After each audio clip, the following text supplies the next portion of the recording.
کہ اکثر جب آپ سنتے کہ فلاں بندہ دنیا سے چلا گیا، ایز اے مسلمان یہ ایمان کا تقاضا ہے، ہم جو کچھ ہوتا ہے فی سبیل اللہ معاف کر دیتے ہیں۔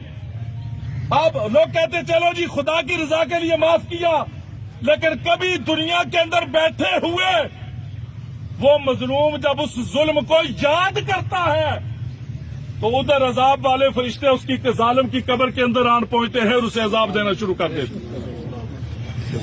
اس لیے حقوق اللہ تو وہ اس کے یہاں جائے گا، وہ دیکھے گا۔ پھر ہمارے یہاں ایک جنازے پہ حضرت اعلان کیا جاتا ہے کہ مرنے والے کے ذمے جو قرضہ ہے، ایک تو قرضہ ہوتا ہے نا جو آپ نے نقدی لیا، جیسے یہ ہمارے بھائی دنیا سے چلے گئے، ان کی سبزی کی دکان تھی، اب ان کے بھائی کہہ رہے تھے ان کے ظاہر ہے لین دین کے معاملات منڈی والوں کے ساتھ بھی ہوں گے، باقی لوگوں کے ساتھ بھی ہوں گے، بہت سارے معاملات ہوں گے۔ وقتی طور پر آپ ایسے کریں، اگر کہیں یہاں پہ ان کے جتنے لین دینے والے موجود ہیں وقتی طور پر آپ فی سبیل اللہ اسے معاف کر دیں۔ جنازے کے بعد ان کے بھائی موجود ہیں، اولاد موجود ہے، آپ ان کے ساتھ بیٹھے حساب کتاب لیں، اور آپ کو طلب کرنا تھا طلب بھی کر سکتے ہیں، دینا تھا دے بھی سکتے ہیں، لیکن یہ قرضہ تو اولاد چکا دے گی، آپ کا مالی قرضہ اولاد چکا دے گی۔ لیکن جس مظلوم پہ آپ ظلم کر کے چلے گئے، غور کریں وہ قرضہ کون چکائے گا؟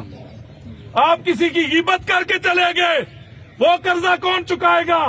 آپ کسی کا حق مار کے چلے گئے، وہ قرضہ کون چکائے گا؟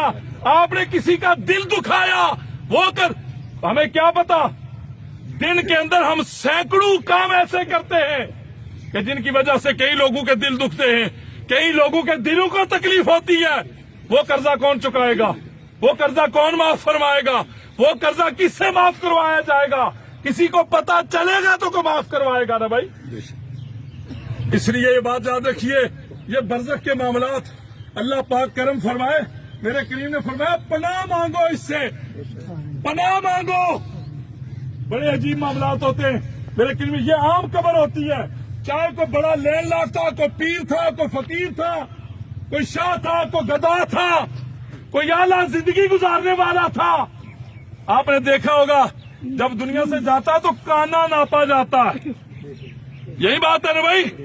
کبھی ایسا ہوا کہ 5 کنال میں رہنے والا، اس کی قبر بھی 5 کنال کے اندر کھودی جائے، اور 1 کوارٹر کے اندر رہنے والا اس کی قبر بھی چھوٹی کھودی جائے؟ نہیں، وہ کوئی بڑا تھا یا چھوٹا تھا، کانا ناپا جاتا ہے۔ 4 انگلی سر والی سائڈ سے، 4 پیر والی سائڈ سے 2.5 فٹ اس کی گہرائی ہوتی ہے۔